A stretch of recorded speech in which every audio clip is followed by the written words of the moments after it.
It's also been very hot. Some communities across the state did hit a heat wave today with another day of temperatures in the 90s. And the humidity can make it feel much hotter than that. This weather can not only be dangerous for humans, but animals as well. Dr. Jay Volinsky with the Rockingham Emergency Veterinary Hospital in Windham joins us live now. And let's dive right in, Doctor. How does the heat, this kind of heat, really affect animals, and what are some of the signs that they are in distress?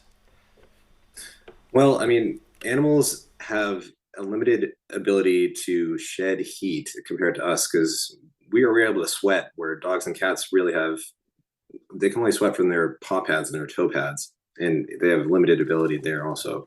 So, they can get heat stroke pretty easily if you're not paying attention.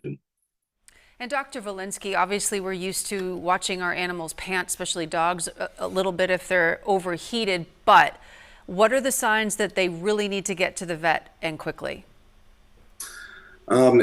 If your dog is just panting really fast nonstop, doesn't want to get up, maybe they'll roll over onto their side, look listless, and if you see that their gums are looking really bright red, that's a reason that you would need to get them to a hospital right away.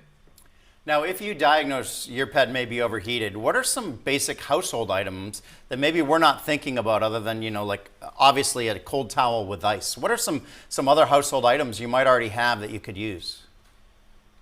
Well, aside from water, which would be the number one thing that would be helpful in this situation. If you're going to have your animal out in the heat, the two things you should make sure that they have access to is shade and water. If you're right about the damp towel also. If you come on a dog or a cat that's been outside too long in the heat and it seems like it's in distress, you can put a damp towel over it. You can bring it back inside where it's air conditioned. But other than that, fans or bottles of spray bottles of water might be helpful. Nothing better than a summer walk with your dog, right? But we know that the hot pavement, hot tar can be really damaging to their paws and the pads on their paws. So how do you know before you take your walk out and you risk something like that, that the pavement is too hot for them? That's something that you could test yourself by, taking a few steps on the pavement yourself without your shoes. If it's too hot for you, you might have second thoughts about bringing your dog out. And there are certain breeds that you want to be more careful with. Any breed that has a squished face is going to be especially distressed in the heat. Jay Volinsky, great insight there. Thank you so much for joining us on this Friday afternoon. You're very welcome.